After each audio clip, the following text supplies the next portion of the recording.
நம்ம இப்போ பார்க்கக்கூடிய ஜாதகம் பார்த்திங்கன்னா, இப்போ கிரிக்கெட் நடந்துகிட்ருக்கு, வேர்ல்டு கப்பு.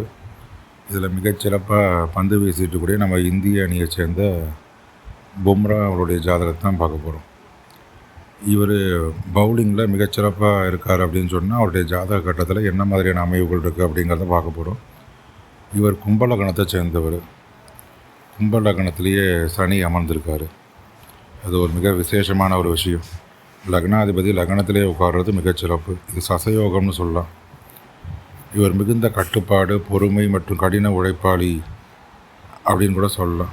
எதையும் நிதானமாக யோசித்து செயல்படக்கூடியவர், நீண்ட ஆயுளும் நிலையான புகழும் கொண்டவர் அப்படின்னு சொல்லலாம் ஒரு ஜாதகப்படி. 2ஆம் வீடு மீனம், தனம், வாக்கு, குடும்பம் சொல்லக்கூடியது. இங்கே கிரகங்கள் இல்லை அப்படின்னு சொல்லலாம். இதன் அதிபதி குரு 9ல் இருப்பதனால நல்ல குடும்ப பின்னணியும் சீரான வருமானமும் அமையும் சொல்லலாம். பேச்சில் கனிவும் அதே சமயத்தில் நேர்மையும் இருக்கும் அப்படின்னு சொல்லலாம். 3ஆம் வீடு மேஷம், இதுலேயும் கிரகங்கள் இல்லை. இந்த 3ஆம் வீடு மேஷத்துடைய அதிபதி செவ்வாய் 10ஆம் வீட்டில் ஆட்சி பெற்று அமர்ந்திருக்கார். இது அபாரமான தைரியத்தையும் உடல் வலிமையும் விளையாட்டுத்துறையில் வேகத்தையும் கொடுக்கும் அப்படின்னு சொல்லலாம். ஒரு மிகச்சிறப்பாக பந்து வீசுவதற்கு இது ஒரு முக்கியமான காரணமாக அமையுது. எப்போவுமே விளையாட்டுத்துறையை சேர்ந்தவங்களுக்கு சிறப்பாக அமையணும்னா செவ்வாய் சிறப்பாக இருக்கணும்னு சொல்லலாம். 10ஆம் ஸ்தானத்திலேயே மிகச்சிறப்பாக அமர்ந்திருக்கிறதுனால தான் இவர் விளையாட்டுத்துறையில் மிக சிறப்பாக இருக்கான்னு சொல்லலாம். 5ஆம் வீட்டு அதிபதி புதன் மிதுனத்தோட அதிபதி புதன் பார்த்திங்கன்னா 10ஆம் வீட்டில் மிகச்சிறப்பாக அமர்ந்திருக்கான்னு சொல்லலாம். புத்திசாலித்தனத்தை தொழிலாக கொண்டு செயல்படக்கூடியவர். பந்து வீச்சில் அதனால தான் மிக புத்திசாலித்தனத்தோடு செயல்படுறார் அப்படின்னு சொல்லலாம். 6ஆம் வீடு கடகம்னு சொல்லுது. இந்த 6ஆம் அதிபதி சந்திரன் 7ஆம் இடத்துல உட்கார்ந்து சமசப்தமாக பார்ப்பதால் எதிரிகளை போட்டு எளிதாக முறியடிக்கும் ஆற்றல் உண்டுன்னு சொல்லலாம். 7ஆம் வீடு சிம்மம், அதில் பார்த்திங்கன்னா அதில் சந்திரன் அமர்ந்திருக்காரு. மனைவி அழகானவராக அன்பானவராக அமைவதற்கு வாய்ப்புகள் உண்டு. செல்வம் புகழும் கிடைக்க வாய்ப்புகள் உண்டு அப்படின்னு சொல்லலாம்.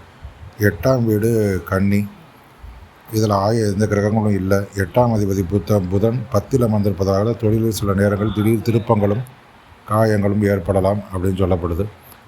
அதே மாதிரி 9ஆம் வீடு துலாம், அதில் குரு அமர்ந்திருக்காரு. 9ல் குரு இருப்பது பெரிய பாக்கியம்னு சொல்லலாம். இது இவருக்கு தெய்வ அருளையும் அதிர்ஷ்டத்தையும் வழங்கும். தர்ம காரியங்களை சிறந்து வழங்குவார்னு சொல்லலாம். 10ஆம் வீடு விருச்சிகம், இதில் சூரியன், செவ்வாய், புதன், சுக்கிரன், ராகுங்கிற கூட்டு கிரகம் அமர்ந்திருக்கு. இது ஒரு பவர் ஹவுஸ்ன்னு சொல்லலாம். இவர் செவ்வாய் அசுர வேகத்தை கொடுப்பார் விளையாட்டில். சூரியன் அதிகாரம் புகழ கொடுப்பார். புதன் நுணுக்கமான அறிவை கொடுப்பார். சுக்கிரன் சொகுசு மற்றும் பிரபலத்தை கொடுப்பான்னு சொல்லலாம். ராகு வழக்கத்திற்கு மாறான பந்து வீச்சு முறையை கொடுப்பான்னு சொல்லலாம். 11ஆம் வீடு தனுசு, லாபம்னு சொல்லலாம். இங்கே கிரகங்கள் இல்லை. இதன் அதிபதி குரு 9ல் இருப்பதனால செய்யும் தொழில் மூலம் மிகப்பெரிய பொருளாதார லாபங்கள் சேரும் சொல்லலாம். 12ஆம் அதிபதி சனி லக்னத்தில் இருப்பதனால வெளிநாடு செல்வதன் மூலம் அதிக நன்மையும் புகழும் கிடைக்கும் அப்படின்னு சொல்லலாம். இந்த ஜாதகத்தில் லக்னம், பாக்கியம் மற்றும் தொழில் ஆகிய 3 இடங்களும் மிக வலுவாக இருக்குன்னு சொல்லலாம். இதுவே ஒருவரை சாதாரண நிலையிலிருந்து உலக புகழ்பெற்ற நிலைக்காக உயர்த்தும் ராஜயோக அமைப்புன்னு சொல்லலாம். இந்த ஜாதக அமைப்பு மிகச்சிறப்பாக அமைஞ்சிருக்கு. இதோடைய பதிவுகளை தான் நம்ம பார்த்தோம். இது போன்ற பதிவுகளுக்கு அன்னை அபிராமி அஸ்ட்ராலஜி சேனலை சப்ஸ்கிரைப் பண்ணுங்கள். நன்றி, வணக்கம்.